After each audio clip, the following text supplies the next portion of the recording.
Looking at mental health and mental illness.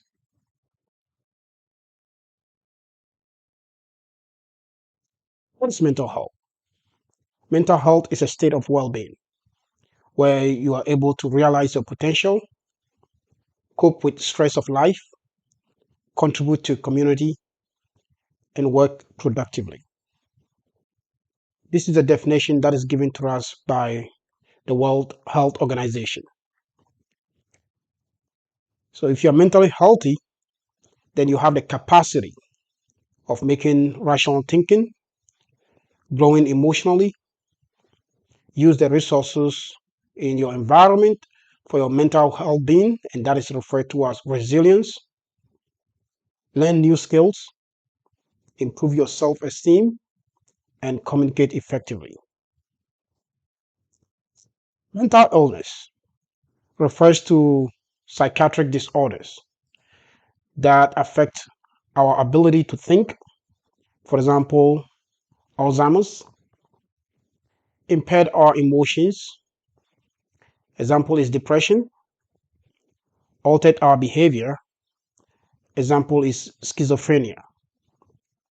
There's also a situation where a patient can get all three, where cognitive is being impaired, emotions, and behavior is also impaired.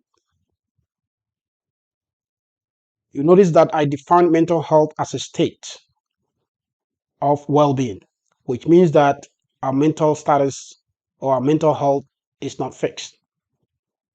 There are points,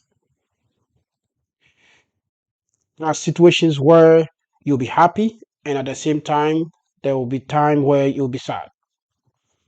Um, for example, if you have an upcoming test, you get a little bit um, nervous and sometimes being anxious. But after the test results are released or after the test, that anxiety goes away.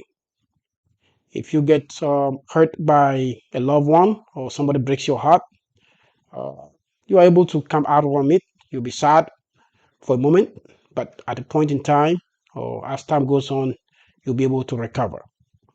So we are saying that your mental health is a continuum where you are moving between mental health and mental illness. Risk factors that affect our mental health. We will limit ourselves to these three. The first is the character or attributes. Then we come to socioeconomic circumstances, and then we talk about the environmental factors. Now, when it comes to the character or attributes, I'm referring to both what we are born with and what we learn from the environment. So we are talking about genetics and biological factors here. Then what we learn from the environment, we are saying that um, your ability and capacity to secure resources that's needed for your well-being, which I already talked about, is the resilience. Socioeconomic factors. We're talking about the environment that you find yourself. They affect your character or your attribute. If you find yourself in a hostile environment, you need to survive, and therefore there's a likelihood that you also become hostile. Now, our family is our first environment that we find ourselves, and therefore, if you are going um, to get a good coping skills, it depends on the family. The family also play a crucial role when we are developing our self-confidence and the feelings of inadequacy. That's why it's very important that you don't look down upon your upon your kids.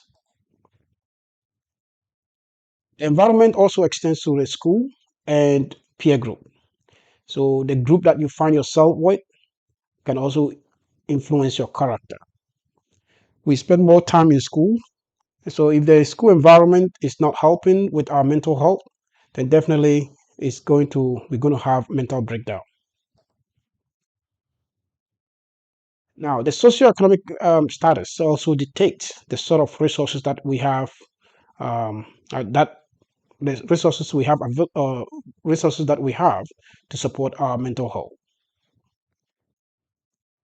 So if you find yourself in a poor neighborhood, then definitely there's a likelihood that you have fewer resources to support your well-being or to assess in the environment. The educational advancement is also another thing that we assess because this determines the kind of career that we can get and then also ensures our economic benefits. If you have a good job, it's likely you're going to get a good insurance and then you'll be able to access more resources for your mental health being. Environmental factors. I will limit myself to the political climate and then the culture. Now, access to basic needs and commodities such as healthcare, water, safety services, these are all affected by the community um, mental health. And these are decisions that are made by our politicians. So if they are cutting funding, then we're going to have fewer resources to help with our mental health.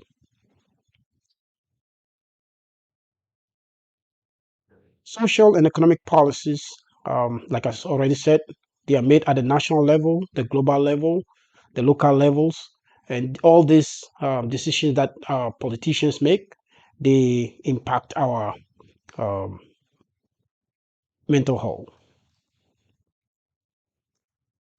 Now, when it comes to the culture, culture is another way of differentiating what is mental illness and what is mental health. And this particularly is based upon what is being accepted or what is not being accepted in society. So, what is acceptable in the society and what is not acceptable in the society.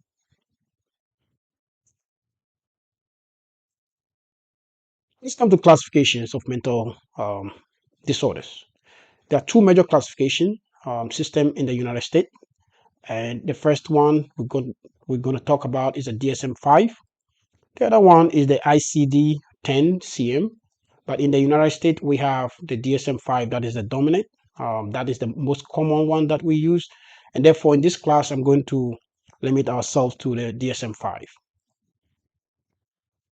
So what is in the DSM-5? The DSM-5 was published by the American Psychiatric Association, and it was first published in 1952. And the development was influenced by clinical trials conducted by psychiatrists, advanced psychiatric mental health nurses, psychologists, social workers, counselors, and marriage and family therapists. Let's look at some of the lists of disorders that you can find in the DSM-5. These are just few of them: schizophrenia, spectrum disorders, bipolar disorders, depressive disorders, anxiety, OCD, that's obsessive compulsive disorders, feeding and eating disorders, elimination disorders, sexual dysfunction, gender dysphoria, substance related and addictive disorders. And there are a whole lot.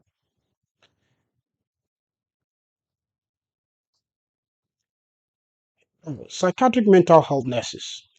To become a psych nurse, you have to get at least a 2 year degree. That's your associate, which you are doing right now. And after that, um, you can continue to do your BSN. And once you get your BSN, you can, and then you get, once you are able to get 2 years experience or 2,000 hours working in mental health, you can become board certified. And after that, you can also pursue your degree to become a mental health nurse practitioner. Now, what we do is that as mental health nurses, we our care is based on the responses to the illness or the diagnosis. We do not diagnose or prescribe medication, neither do we treat the mental disorder. But what we do is that we treat the problem that are associated with the disorder. So, for example, somebody with major depression, as nurses, we don't treat the major depression, but we treat the response like insomnia. the hopelessness. This is what we treat. We also provide care nursing process. The nursing process is what we use um, as nurses. So next week we'll talk about it. If you don't have any questions, that's all I have for you for today. I'll meet you next week.